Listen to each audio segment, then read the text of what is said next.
नमस्कार दर्शक महानुभावहरू, फेरि पनि हजुरलाई स्वागत गर्न चाहन्छु यस बादल श्रेष्ठ युट्युब च्यानलमा। र म छु कार्यक्रम सञ्चालक बादल श्रेष्ठ। यति बेला मलाई क्यामेराम्यानमा साथ दिँदै हुनुहुन्छ साइमन चौधरी। र दर्शक महानुभावहरू, फेरि पनि आज हामी फ्रक विषयमा फ्रक कुराकानी गर्नको लागि नेपाल प्रहरीका प्रहरी अतिरिक्त महानिरीक्षक एआइजिपी साथसाथै काठमाडौँ उपत्यका प्रहरी कार्यालयका प्रमुख सम्मानीय टेक बहादुर तामाङ सर हामी कहाँ हुनुहुन्छ। सर, हजुरलाई कार्यक्रममा स्वागत छ। धन्यवाद बादलजी।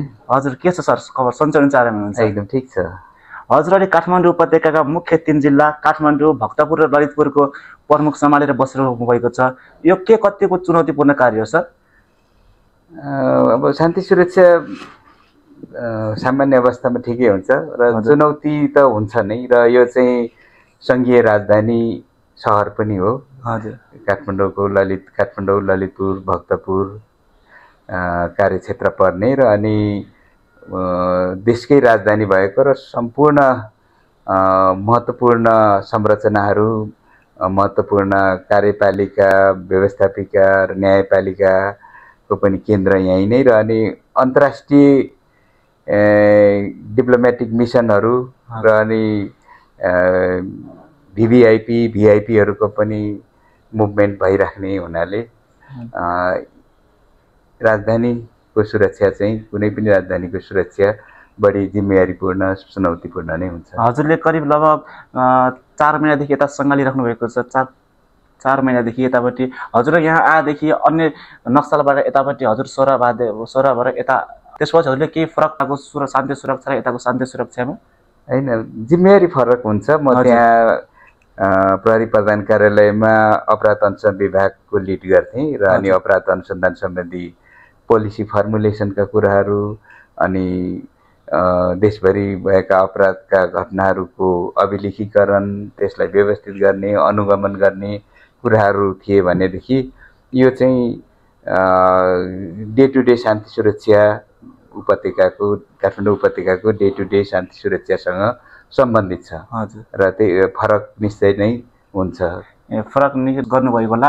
हजुर, यो नेपाल प्रहरीको प्रहरी अतिरिक्त महानिरीक्षक हुनुहुन्छ एआइजिपी, साथसाथै हजुर देशको शान्ति सुरक्षा पनि आबद्ध हुन्छ। त्यसको साथसाथै हजुर गीत सङ्गीतमा पनि धेरै लामो समयदेखि आबद्ध हुनुहुन्छ। नेपाल प्रहरी भनेको एउटा यस्तो जागिर हो कि 10 देखि 5 मात्र होइन, 24 घन्टा खटिनुपर्ने जागिर हो। 24 घन्टा खटिँदा पनि हजुर गीत सङ्गीतमा आबद्ध हुनुहुन्छ सर। अनि कसरी समय मिलाउनुहुन्छ यसको लागि? गीत सङ्गीत चाहिँ अथवा साहित्यिक पाटो मेरो प्रहरी सेवाभन्दा पुरानो हो। हजुर, र त्यसलाई निरन्तरता दिइरहेको छु र त्यो निरन्तरता मैले जति फुर्सदको समय मिल्छ त्यति मात्रै दिएको छु। प्रहरीको जुन गरिनुपर्ने काम कारबाहीहरूलाई कति पनि डिस्टर्ब नहुने गरिकन मात्रै मैले आफ्नो, यो चाहिँ मेरो एउटा सोख हो। साहित्य सिर्जना गर्ने काम चाहिँ मेरो सोख भएको हुनाले त्यसलाई पनि समय चाहिँ दिन्छु, जसले चाहिँ यता प्रहरीको पेसागत कार्यलाई कति पनि बाधा नपर्ने गरी मात्रै त्यसलाई समय छुट्याएको हुन्छु। विशेष गरी कुन समयमा कोर्नुहुन्छ सर? रातको समयमा नै हुन्छ मेरो साहित्यिक सिर्जना चाहिँ प्रायः छ, किनभने दिउँसो मिटिङ अनि यस्तै विभिन्न फिल्डमा खटिने जस्ता कुराहरू हुन्छन् नै। त्यही भएर र अनि फेरि अर्को कुरा के पनि हो भनेदेखि शान्ति सुरक्षा अथवा अपराध अनुसन्धान, अपराध नियन्त्रण का कामहरू अर्थात् समग्रभन्दा पुलिसिङका कामहरूलाई पनि साहित्य, सङ्गीत, कलाले पनि काहीँ न काहीँ सघाउ पुर्याउँछ नै। किनभनेदेखि यी सबै कुराहरू, पुलिसिङका सबै पक्षहरू, चाहे शान्ति सुरक्षा, अपराध नियन्त्रण वा अपराध अनुसन्धान, त्यसमा जनसहयोगको आवश्यकता पर्दछ। र जनसहयोग को लागि जनतासँग जोडिने जुनसुकै कामले पनि त्यसलाई निकटता ल्याउँछ। त्यो मध्येको एउटा साहित्यिक क्षेत्र पनि हो, गीत सङ्गीत कला पनि हो। हजुरले माया प्रेमको, देशप्रेमी सबै गीतहरू निकाल्नु भएको छ। अब म हजुरलाई थोरै अर्को विषयमा मोड्न चाहे। अहिले हाम्रो विशेष गरी हेर्नुपर्दा नेपाल प्रहरीमा सङ्गठनमा तल्लो दर्जाका प्रहरी जवान जवान साथै प्रहरी सहायक हलदार प्रहरी सहायक निरीक्षक असैहरू जागिर अवधि 30 वर्ष अवधि नसक्दै जागिरमा राजीनामा दिएर पेन्सन पत्ता नै नखाएर राजीनामा दिएर वैदेशिक प्लान जाने वैदेशिक रोजगार जाने एउटा भ्रम फैलिरहेको छ, देखिरहेको छ हाम्रो समाजमा। यसलाई कसरी लिनुभयो सर? प्रतिभाहरू अथवा एउटा तालिम प्राप्त जनशक्ति विदेशिनु राम्रो त होइन। हजुर। तर पनि अब के छ भनेदेखि मान्छेले जहिले पनि उत्कृष्ट विकल्प रोज्छ। हजुर। र आफ्नो फाइदा पनि हेर्छ। हजुर। त्यसै अन्तर्गत राम्रो अवसर हुँदाखेरि यतातिर पनि 20 वर्ष जागिर अथवा त्योभन्दा माथि भइसकेपछि आफ्नो अझै पनि उमेर छ र आफ्नो राम्रो अवसर प्राप्त गरेँ भने किन मैले अर्को अवसर प्राप्त नगर्ने भन्ने मानसिकता धेरै प्रहरी कर्मचारीहरूमा रहेको पाइएको छ र त्यही अन्तर्गत चाहिँ आफ्नो उत्तम विकल्प अलिकति बढी भनौँ न पारिश्रमिक पाउने जस्तो अवस्था भयो भनेदेखि छोडेको पनि स्थिति चाहिँ हो नेपालमा। एउटा कारण के भने एउटा भ्रम फैलिएको छ सर भनेपछि तल्लो दर्जाको प्रहरीलाई अलि हेपाइ सहनुपर्ने माथिल्लो दर्जाको प्रहरीबाट, त्यस कारणले पनि जागिर छोडेर विदेश गएको साथसाथै अनि तलबमा पनि अलिक कम भएको काठमाडौँमा जीविकोपार्जन आफ्नो घर परिवार बालबच्चा पाल्न पनि एकदमै कठिन भएर पनि वैदेशिक प्लान भएको भन्ने जुन एउटा समाजमा फैलिरहेको छ, यसलाई कसरी लिनुभयो सर? अब यी कुराहरू जस्तो तलब कम भएको भन्ने कुरा प्रहरीको मात्रै होइन, धेरै क्षेत्रको कमी छ। हजुर। किनभनेदेखि जब देशको आर्थिक स्थिति मजबुत हुन्छ धेरै तलबहरू पे गर्न सक्छ। हजुर। तर हाम्रो देशको आर्थिक स्थिति अहिले अलिक कमजोरै भएकोले प्रहरीको मात्रै होइन धेरै क्षेत्रको चाहिँ कमै छ तलब र त्यसैले जसो तसो म्यानेज गर्न चाहिँ पर्ने हुन्छ। र अनि अब तलब बढी पाएँ भनेर अन्त जानेहरू पनि अब त्यो उनीहरूको आफ्नो चोइसको कुरा हो होइन। र अनि हेपिने कुराहरू भन्ने कुरा हेपिने मात्रै होइन माया पनि पाउँछ होइन, तिनै कुराहरू हुन्। अब बोली वचनहरूमा पनि अब विगतमा भन्दा केही त अब सुधार नै छ। त्यसैले त्यही हेपिएको रै नै बाहिर जानु परेको भन्ने कुरा चाहिँ हो जस्तो लाग्दैन मलाई। र फेरि सबै गएका पनि छैनन्, रहने पनि छन् नि। 80,000मा 1,000 गयो भनेर अनि 79,000 त बाँकी छन् नि त। मान्छेले राम्रो भन्दा नराम्रो पक्ष धेरै देख्छ, कोट्टाउँछ त्यसलाई, त्यस कारणले पनि यो विषय अलिक तात्तिरहेको लाग्छ। त्यो हुनसक्छ। तत्कालीन समयमा काठमाडौँ लगायत अन्य विभिन्न ठाउँहरूमा विभिन्न जिल्लामा राजावादी आन्दोलनले पनि उग्र स्थान लिइरहेको छ, झडप भइरहेको छ अनि मान्छेहरूको जनधनको क्षति भइरहेको छ। यसलाई कसरी लिनुभएको छ र यसको समाधानका पक्ष के कस्ता छन् र यसका मुख्य कारण चाहिँ के हुन्छ? अब यो विभिन्न वादीहरूसँग प्रहरीको लेनादेन हुँदैन होइन। प्रहरीको काम भनेको विद्यमान कानुनको परिपालना गराउने पालना गर्ने हो होइन। त्यसैले अब के वादी भन्ने कुराहरू अब यी आन्दोलनहरू हुन्छन्। शान्ति सुरक्षालाई जुनसुकै आन्दोलनले पनि केही न केही असर पार्छ र त्यसको व्यवस्थापन गर्ने काम चाहिँ धेरै निकायमध्ये प्रहरीले पनि गर्छ, सुरक्षा सङ्गठन। जसरी अस्ति कोटेश्वरमा जुन दुर्गा प्रसाईकर समूहको आन्दोलन भयो त्यसमा प्रहरीले म्याद नागेको अस्त्र ग्यास प्रहार गर्यो, प्रहरीले गर्दा नै पत्रकारको ज्यान गयो, जुन त्यो प्रहरीलाई दोष आएको छ सर, के यो सत्य कुरा हो कि के कस्तो कुरा हो कि सर? एकपटक होइन, हामीले म्याद नागेका ग्यासहरूलाई चाहिँ विसर्जन गर्छौँ अर्थात् नष्ट गर्छौँ, एउटा कुरा। अनि दोस्रो कुरा अब जब भिड हुन्छ अथवा जब दङ्गाको स्थिति आउँछ, भिड नियन्त्रणभन्दा बाहिर जान्छ, त्यसको लागि त न्यूनतम बल प्रयोग गर्नै पर्छ।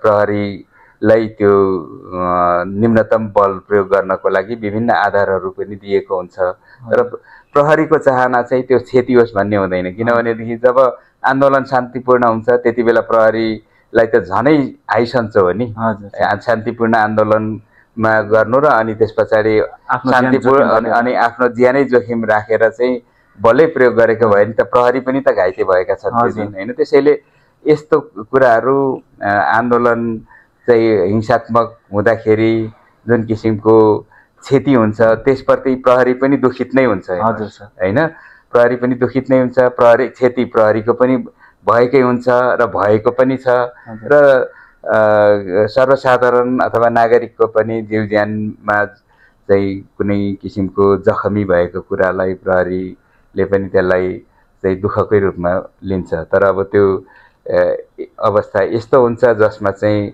बल प्रयोग गर्नुपर्ने अवस्था आउँछ र जनधनको क्षति हुन सक्छ भएका पनि छन् विगतमा पनि हजुर अनि नेपाल प्रहरी अस्पताल सम्पूर्ण दर्जाका प्रहरीको लागि हो त सर त्यो अस्पताल सबै दर्जाको लागि हो सबै दर्जाको लागि मात्रै नभएर स्थान पाउँछ सबै प्रहरी भालवालाको मात्रै नभएर पूर्व प्रहरीहरूको र उहाँहरूको परिवार समेतको लागि हो नेपाल प्रहरी अस्पताल सबैले सुविधा पाइ नै रहेको छ जुन अहिले सामुदायिक साझेदारी प्रहरी कार्यक्रम जुन अहिले पनि नेपालभरि जुन लागिरहेको छ यसलाई सार्थक बनाउन के कस्तो भूमिका निर्वाह गर्नु पर्ला सर समुदाय प्रहरी साझेदारी कार्यक्रम अपरिहार्य नै हो किनभनेदेखि प्रहरीले जुन कानुनको परिपालना गराउनुपर्छ कानुनको कार्यान्वयन गर्नुपर्छ त्यसमा चाहिँ जनताको सहभागिता अपरिहार्य छ किनभनेदेखि समाजमा नै राम्रा मान्छेहरू पनि हुन्छन् र समाजमा नै अपराधका घटनाहरू पनि हुन्छन् त्यसैले समाजमा अपराधका घटनाहरूलाई रोक्न र अपराध भएकोमा पत्ता लगाउनको लागि नागरिकको सहभागिता अथवा नागरिकको सहयोग समन्वय अत्यन्त जरुरी छ त्यसैले प्रहरी नागरिक समुदाय प्रहरी साझेदारी कार्यक्रम अत्यन्तै आवश्यक देखिन्छ प्रहरी नेपाली नागरिकको हरेक सुख दुःखमा साथी बनेको छ हरेक सुख दुःखमा साथ दिइरहेको छ यहाँ काठमाडौँ उपत्यकामा अनि काठमाडौँमा ललितपुरमा भक्तपुरमा दिनदिनै एक्सिडेन्ट भइरहेको छ दुर्घटना भइरहेको छ सर त्यसका कारणहरू पनि धेरै अपोजिट डिरेक्सनबाट गाडी चलाउने मापसे गर्ने नियमको पालना नगर्ने साथसाथै एउटा मुख्य कारण चाहिँ ट्राफिक लाइटको पनि व्यवस्थापन नदेखेको देखिन्छ सर त्यसको लागि मैले पनि पहल गरेँ एउटा म यहीँ नजिक त्रिचन्द्र यहाँदेखि करिब 200 मिटरको दूरीमा भएको त्रिचन्द्र बहुमुखी क्याम्पस मेरै अगाडि ट्राफिक लाइट छ जुन चाहिँ त्यहाँ जेब्रा क्रसिङ पनि छ बाटो काट्न आवाजावतमा धेरै नै दुःख हुन्छ बर्खा समयमा पानी परेको समयमा त्यो ट्राफिक लाइट पनि राम्ररी सञ्चालन हुँदैन त्यसको लागि पहलको लागि मैले नेपाल पुलिसको अफिसियल फेसबुक पेजमा म्यासेज गरेँ उहाँबाट मलाई रेस्पोन्स आयो हामी छिट्टै निर्माण टिमलाई पठाउनेछौँ गराउँछौँ भनेर आयो त्यसको 1 महिना पछि मात्र समाधान भयो हिजो पनि बिग्रिएको थियो सर यो समय समयमा ट्राफिक लाइट बिग्रिरहन्छ ठाउँमा यो पनि दुर्घटना हुनुको मुख्य कारण हो सर यो ट्राफिक लाइटले पनि ट्राफिक रेगुलेसनलाई हजुर व्यवस्थित गर्छ यहाँले भन्नुभएको एकदमै सही हो हजुर कारणहरू यहाँले नै उल्लेख गरिने हो ती मुख्य कारणहरू दुर्घटनाका विभिन्न कारणहरू छन् कहीँ मादक पदार्थ सेवन गरेर कहीँ लागु औषध सेवन गरेर समेत चाहिँ सवारी साधन चलाएको कारणले पनि दुर्घटनाहरू भएका छन् ट्राफिक जहाँसम्म ट्राफिक लाइटको कुरा छ ट्राफिक प्रहरीले चाहिँ त्यो ट्राफिक प्रहरीको लागि महत्त्वपूर्ण सघाउ पुर्याउने इक्विपमेन्ट भयो तर त्यो चाहिँ प्रहरीको हातमा छैन किनभने त्यसको भनौँ न व्यवस्थापन गर्ने चाहिँ यातायात व्यवस्था विभाग अनि कहीँ चाहिँ स्थानीय पालिकाले गरिदिएको छ हाम्रो यो आफ्नो बजेटबाट अथवा आफैले किनेर गरेको होइन त्यसको व्यवस्थापन पक्ष अथवा खरिद गर्ने पक्ष चाहिँ उपत्यका ट्राफिक प्रहरी कार्यालयको होइन यसको लागि मर्मतको लागि हामी यातायात कार्यालयमा भन्नु पर्यो त्यो या त नगरपालिका महानगरपालिका त्यहाँ जसले व्यवस्थापन गरिरहेछ त्यही नै हो अनि सर हाम्रो यो प्रहरी मेरो साथी भने एउटा कार्यक्रम छ साथसाथै प्रहरी हाम्रो जीवनमा हरेक कुरामा साथ दिइरहेको हुन्छ प्रहरी र जनताको बीच सम्बन्ध सुमधुर पार्न अलिक नजिक पार्न प्रगाड पार्न के कस्तो गर्नुपर्छ सर मुख्य गरिकन त अब यस्तै अभियानहरूमा साथ हिँड्ने हो र अनि प्रहरीले चाहिँ जनताको सहयोग लिने वातावरण चाहिँ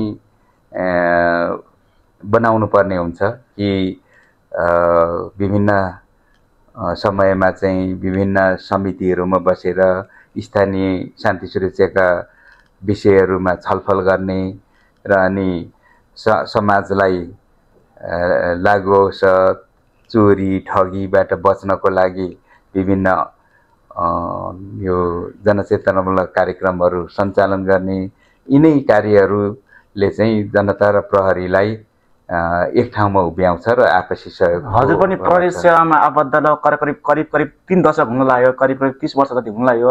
अनि त्यो प्रहरी मेरो साथी अभियान छ, हजुर पनि खटिराख्नु भएको छ। अनि केही दुःख पर्दा प्रहरीलाई सम्झिने, अनि केही गल्ती हुँदा नि प्रहरीलाई गाली आउने, यस्तो हाम्रो समाजमा भएर देखिरहेको हुन्छ। दुःख पर्दा प्रहरीलाई सम्झिने, अनि केही नराम्रो घटना भयो भने प्रहरीले गर्दा नै भएको भनेर समाजमा एउटा विकृति भनौँ कि यसलाई भ्रम भनौँ कि के भनौँ, यो भइरहेको छ सर।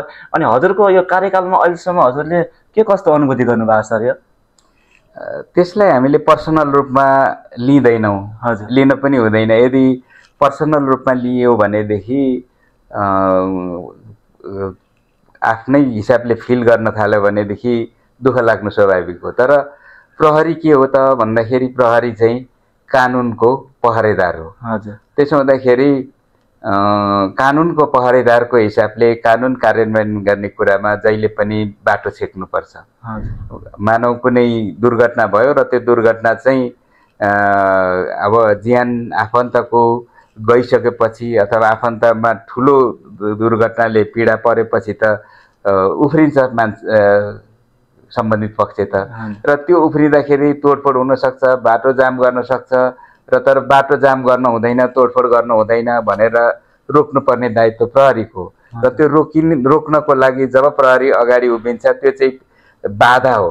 अनि त्यो बाधालाई चाहिँ मुख्य देख्दछ, तर प्रहरी स्वयंले त दुर्घटना पनि गराएको हुँदैन। समाजले प्रहरीलाई दोष भन्नाले ठिक अगाडि जो उभिएको छ त्यसैलाई देख्छ। त्यसैले त्यसलाई आक्रोशित नागरिकबाट प्रहरीलाई गाली गरेको भए पनि त्यो चाहिँ उहाँहरूको आक्रोश हो, र त्यो चाहिँ प्रहरीलाई देखिए तापनि त्यो चाहिँ दुर्घटना गर्ने पक्षतर्फको लक्षित हो भन्ने हिसाबले हामी लिन्छौँ। त्यही भएर प्रहरीले चाहिँ अब ताली पाए पनि गाली पाए पनि हामी अल्टिमेटली हामी कानुनका रक्षक हौँ। पर्दाखेरि जनताको सेवामा दुःख पर्दा, विपद पर्दा, दुर्घटना पर्दा जति बेला पनि साथमा नै हुन्छौँ। र अनि माया पनि पाइन्छ, कहिले कहिले यस्तै गाली पनि पाइन्छ। तर त्यो गाली पाउनमा प्रहरी स्वयंको के भनौँ न दोषी नहुन पनि सक्छ, होइन, नहुन सक्छ।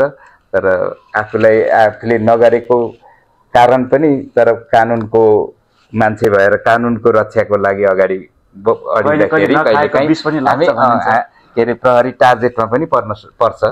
त्यसैले यसलाई स्वाभाविक रूपमा लिन्छौँ हामी। कहिलेकाहीँ नखाएको विष पनि लाग्छ, त्यही हुन्छ। आफूले नगरेको गल्ती पनि तैँले गरेको नखाएको विष भन्दा पनि अब प्रहरीले दुर्घटना गराएको त होइन अथवा प्रहरी यसको कारण त होइन, तर पनि हामीलाई किन छेक्छ भन्ने चाहिँ हुन्छ क्या। तर हाम्रो चाहिँ छेक्न चाहिँ दायित्व हो, किनभने त्यहाँ तोडफोड हुन दिनु भएन, जीवधनको रक्षा गर्नै पर्यो, बाटो बन्द हुन दिनु भएन, होइन। यी कुराहरूले गर्दाखेरि त्यो टकराव हुन्छ, र त्यो टकराव ले गर्दाखेरि गाली खानुपर्छ। तर त्यसलाई हामीले स्वाभाविक रूपमा लिन्छौँ। हजुर एक सर्जक पनि हुनुहुन्छ, हाम्रो रामकृष्ण ढकाल मिल्नाले अन्य कलाकारसँग पनि गीत निकाल्नु भएको छ। आगामी योजना के कस्तो योजना, अब आगामी प्रोजेक्ट केही छ सर हाम्रो दर्शक महानुभावहरूले भन्नुपर्ने? अब त्यस्तो योजनाहरू त खासै केही छैन, तर साहित्य सङ्गीतमा निरन्तरता हुन्छ भन्नेमा चाहिँ भविष्यमा के हुन्छ त्यसमा चाहिँ विश्वस्त छु कि साहित्य सङ्गीत सिर्जनाहरूमा चाहिँ मेरो निरन्तरता नै हुनेछ।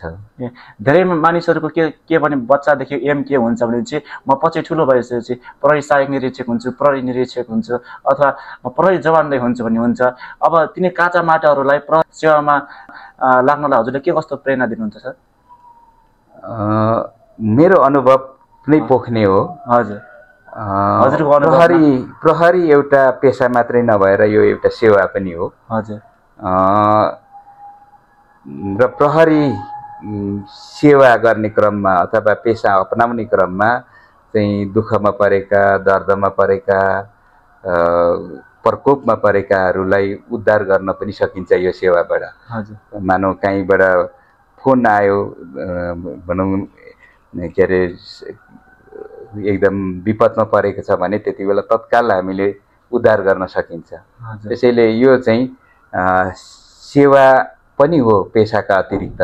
त्यही भएर यदि तपाईँ चाहिँ समाजको सेवा गर्न चाहन्छ भनेदेखि राष्ट्रको सेवा त सबैले गरेकै हुन्छ होइन। समाजको सेवा राष्ट्रको सेवा गर्न चाहनुहुन्छ पेसा अपनाउँदै भनेदेखि चाहिँ प्रहरी सेवा एउटा राम्रो प्लेटफर्म हो भन्ने कुरा सबैलाई अनुरोध गर्न चाहन्छु। र हजुरलाई यो पेसा अपनाएमा सबैलाई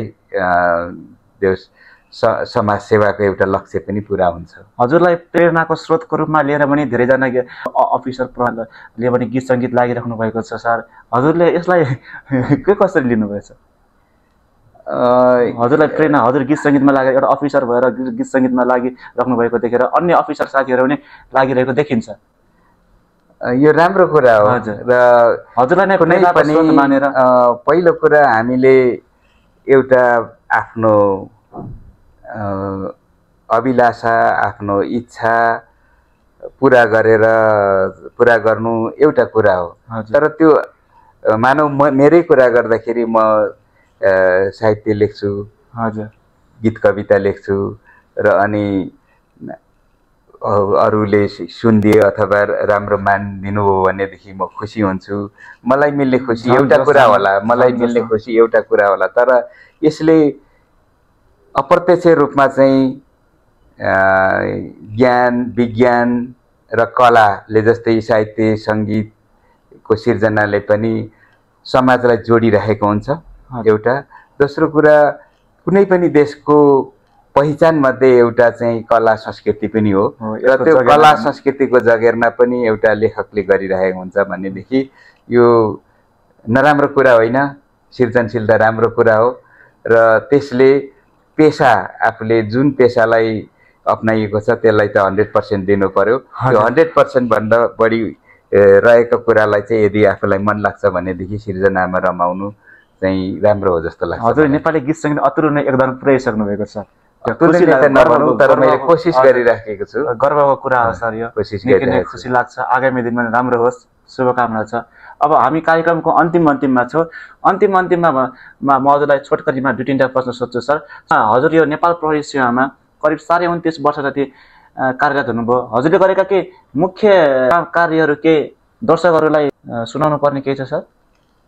अब मैले जे काम गर्छु प्रहरीले गर्ने काम नै गरेको हुन्छु होइन। त्यसैले ठ्याक्कै मुख्य यही भन्न पनि मैले त्यति चाहिनँ, किनभनेदेखि सबै काम जति पनि गर्नुपर्ने ऐन कानुन अनुसार मैले गरिरहेको हुन्छु। तर मैले यो सेवा अवधिमा चाहिँ एउटा नेपाल प्रहरीको प्रशिक्षण केन्द्रहरूमा रहेर धेरै नयाँ आगन्तुकहरूलाई प्रशिक्षण गर्ने काम पनि गरेँ। जस्तो भरतपुर तालिम केन्द्र, विराटनगर तालिम केन्द्रमा 2 पटक बसेँ। एउटा कुरो यो। अनि दोस्रो कुरा विभिन्न जिल्लाहरूमा बस्दाखेरि मैले सामुदायिक कार्यसँग जोडिएँ होइन। जस्तो अर्घाँचीमा बस्दाखेरि पक्की कबड हल बनाएँ मेरो इनिसिएसनमा। त्यहाँकै जनताकै सहयोग हो तर पनि मेरो इनिसिएसन भने। खोटाङमा बस्दाखेरि पनि मैले एउटा कबड हलको इनिसिएसन गरेको थिएँ जुन चाहिँ सम्पन्न पनि भयो। र खेलकुदको क्षेत्रमा म आफू ठुलो खेलाडी होइन तैपनि यस्ता भौतिक पूर्वाधारहरूको व्यवस्थापनमा पनि म अलिअलि लागेँ। र अनि धेरै प्रहरी युनिटहरू म जहाँ रहेँ केही न केही ब्यारेक भवन मन्दिर लगायतका प्रतीक्षालय लगायतका कुराहरूमा निर्माण गर्ने कामहरू गरेँ। र म विभिन्न इकाइहरूमा चाहे हेडक्वार्टर हुँदा होस् अथवा अख्तियार अनुसन्धान आयोगमा रहँदा होस् आफूलाई सुम्पिएको गर्नुपर्ने जिम्मेवारीहरूलाई चाहिँ एकदम पर्फेक्टली गरेको छु जस्तो। अब हजुरको बाँकी कार्यवधिमा हजुरले म यो गरेरै छाड्छु भन्ने केही सोच के बनाउनु, यो गरेरै छाड्छु अब बाँकी कार्यवधिमा यही गरेर म रिटायर हुन्छ भने के सोच्नु भएको छ सर? अब यो प्रहरीले गर्नुपर्ने कामलाई दुरुस्त तन्दुरुस्तका साथ गर्नको लागि मेरो प्रयास हुनेछ बाँकी अवधिमा पनि। र अहिले अब काठमाडौँ लगायत देशका सबै भूभागहरूमा लागु औषध सम्बन्धी अलिकति ठुलो समस्या देखिएको छ र अपराधका कारणहरू, पारिवारिक विशृङ्खलताका कारणहरू र अरू दुर्घटनाका कारणहरू चाहिँ लागु औषध दुर्व्यसन देखिएको हुनाले लागु औषध दुर्व्यसनलाई चाहिँ समाजबाट हटाउनुपर्छ, निर्मूल गर्नुपर्छ भन्ने अभियानको लागि चाहिँ हामीले लागु औषध दुर्व्यसन विरुद्धको महाअभियान भनेर सुरुवात गरेका छौँ र विभिन्न स्थानीय पालिकाहरूसँग हामीले एमओयू पनि गरिसकेका छौँ र लागु औषध दुर्व्यसन मुक्त नगरपालिका घोषणा पनि गरिसकेका छौँ। जस्तो कागेश्वरी मनारा भयो, यता बुढालिङकण्ठ भयो र अरूमा पनि हामी यही प्रकारले गइरहेका छौँ र विभिन्न क्षेत्रहरू, चलचित्र जगत, मिडिया जगत, राजनैतिक दलका युथ विङ्स, त्यसै गरी यो अभिभावक सङ्घहरूसँग, औषधि व्यवस्था विक्रेता सङ्घहरूसँग धेरैसँग हामीले एमओयू गरेर चाहिँ यसलाई व्यापक रूपमा समाजमा लैजाने जमर्को गरिरहेछौँ, कार्यहरू भइरहेछ। निकै नै राम्रो काम गर्नु लागु औषध जसले गर्दा समाजमा जनधनको क्षति नै गर्छ, साथसाथै परिवारलाई नराम्रो सन्देश दिन्छ। सर, अब हामी कार्यक्रमको अन्तिममा आइसक्यो। अन्तिममा भनेको अब हामी बिदा हुनुपर्छ, त्यो पूर्व अगाडि मैले हजुरलाई यस कार्यक्रममा केही सुन्न छोटाएको, हजुरले के भन्न चाहेको केही छ सर? त्यस्तो केही छैन र सबभन्दा ठुलो कुरा त अब देशमा शान्ति सुरक्षा बरकरार रह्यो, शान्ति सुरक्षा कायम रह्यो भने नै विकासका कार्यहरू हुन्छन् र विकासका कार्यहरू भयो भने नै देशमा उन्नति हुन्छ, प्रगति हुन्छ र शान्ति सुरक्षा र उन्नति प्रगति भन्ने कुरा चाहिँ एकअर्कामा अन्योन्याश्रित छन्। त्यसैले शान्ति सुरक्षा प्रहरी एक्लैको प्रयासले मात्रै हुँदैन, शान्ति सुरक्षामा नागरिकको र अन्य सबै निकायहरूको पनि उत्तिकै नभए पनि धेरथोर चाहिँ भूमिका हुन्छ। त्यसैले सबै मिलाउँ, देशमा शान्ति सुरक्षा कायम गरौँ र देशलाई उन्नतिको मार्गमा डोर्याउँ भन्ने अनुरोध पनि गर्न चाहन्छु। र बादलजी, तपाईँले अब यी विभिन्न प्रसङ्गहरू उठाएर सबैतिर समाजसँग जोडिने एउटा अवसर प्रदान गर्नुभयो, तपाईँलाई पनि धन्यवाद र तपाईँको च्यानलको प्रगतिको पनि कामना गर्छु। धन्यवाद। हस् सर, व्यस्तता बावजुद समय दिनुभयो, हजुरलाई धेरै धेरै धन्यवाद। हजुरको बाँकी कार्यकाल पनि शुभ होस्। हस्त सर, नमस्कार। नमस्कार।